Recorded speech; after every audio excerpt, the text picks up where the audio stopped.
Hi everyone, welcome back to the channel.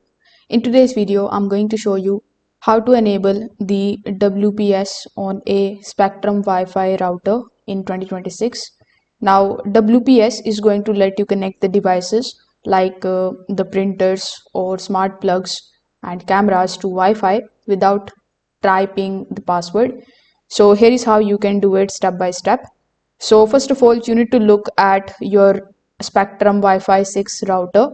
Most of the models have the WPS button available on the back side of it. So among the given options or among the given tabs that you are seeing over here, you just have to simply look for the WPS button. It is usually labeled as WPS or it is marked with two arrows facing a circle. So here you can just simply zoom it out and you can just look at the button over here. Now you need to go to the device that you want to connect. On that particular device, simply select the option of WPS connect, or you just have to simply press the WPS button from its Wi-Fi settings. After that, you just have to wait for about 30 to 60 seconds because the router is going to basically automatically going to connect. When the router light stops blinking or turns solid, it simply means that the connection is now complete. Your device is now connected to Wi-Fi router without entering the password.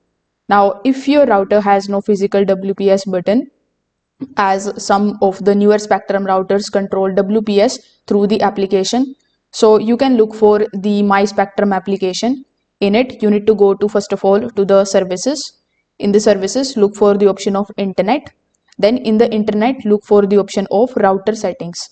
So in the router settings, basically, you are going to see the WPS related button. So you can just simply turn that on and you are done. So if this video helped you out, make sure that you like this video and subscribe to the channel. Thanks for watching.